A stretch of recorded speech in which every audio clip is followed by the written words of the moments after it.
הותר לפרסום. כאשר אני שומע את צמד המילים הותר לפרסום, זרם קל עובר בגופי וגורם לי לנוע ללא שליטה.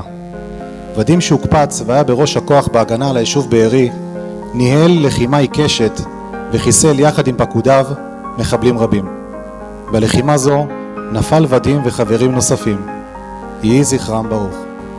בפאנל הדוברים הקרוב נשוחח על דמותו של הקצין ונתייחס למיקום המפקד שאנו נדרשים לבחור באירועים תוך חיבור לאישיותו הפיקודית של ודים זיכרונו לברכה. אז ערב טוב לכולם. אין ספק שזו ערב מרגש ומרשים ביותר לזכרו של ודים שלנו. לפני 5 שנים התקבלה במטה ההחלטה שודים עובר למכללה לתפקיד ההדרכה. המעבר היה חד, מלהוביל בפעילויות מבצעיות בשטח ויותר לוחם בכל רמה חבריו, למצב של מוביל למידה, מרצה בפני צוערים. אין דבר עומד בפני הרצון. נאמר כי ודים היה מנהיג אמיתי, כזה שגם בלי דרגות אלך אחריו בעיניים עצומות, הוא ידע לגעת בכולם. מהפעם הראשונה הרצתי אותו. האם גם אתם בסגל הרגשתם את ודים באותו אופן? לתפוס את ודים הוא דמות להרצה. תמיד להסתכל על האל היווני הזה עם המבנה גוף המושלם, עם היכולות הבלתי נגמרות בכל משהו שהוא נגע בו, אם זה בתחום הכושר ואם זה בחקר, בירידה לפרטים הקטנים, ביכולת קשב שלו לאנשים, באמת בכל כל מה שהוא נגע בו עשה אותו בצורה הטובה ביותר. זו הדמות, שמשואלים אותי מה זה דמות הקצין, אני מסתכל על ודים ואני אומר, כזה אני רוצה להיות. החברות הבולטות ביותר זה שראש מתפ"א שם אותו מפלג של הפלגה החדשה, אז מהרגע הראשון הוא שם טביעת אצבע. ויושבים פה חלק מהלוחמים שלו, או רוב הלוחמים שלו, שבסוף אתה לוקח אנשים מאפס ומעצב אותם בצורה מצוינת. הם יושבים פה ושומעים אותי, ואחרי שהם סיימו את הקורס הרגשנו את ההובלה של ודים אל ההשתלבות של הלוחמים ביחידה.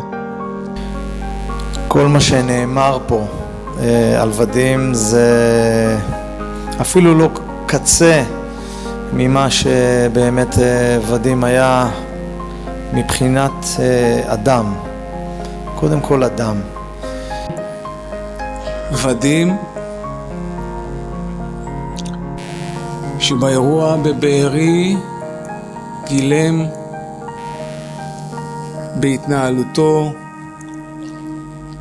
בעוז רוחו, את הערכים של מנהיגות ופיקוד. כולם יודעים היום, ואני יכול להגיד לכם את זה בדיעבד, שודים חתר למגע ולא עניין אותו. הוא רצה להגיע פנימה לבארי, לחלץ אזרחים. דוגמה אישית זה להיות ראשון,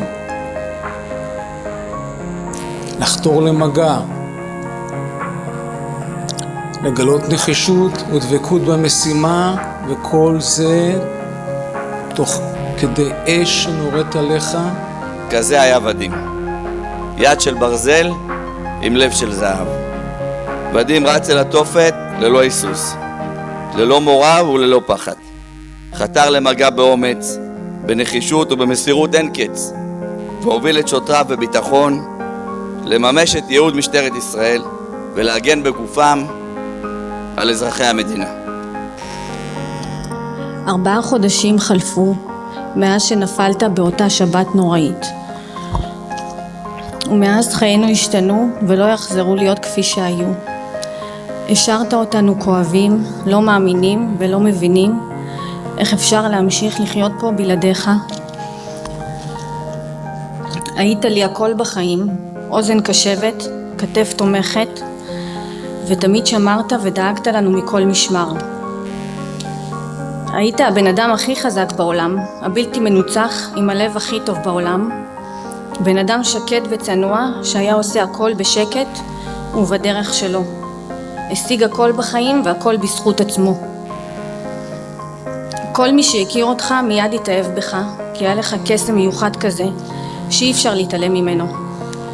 תמיד ידעתי שאתה מיוחד, וערך הנתינה והעזרה לזולת זה ערך עליון מבחינתך. אבל רק עכשיו, כשאתה כבר לא פה, אני מגלה ושומעת מכל כך הרבה אנשים שאת רובם הגדול אני לא מכירה, כמה שהיית דמות משמעותית בחיים שלהם וכמה שהם מוכירים לך תודה על כל מה שעשית בשבילם, ושהם לא ישכחו אותך לעולם ויעשו הכל כדי להנציח את זכרך.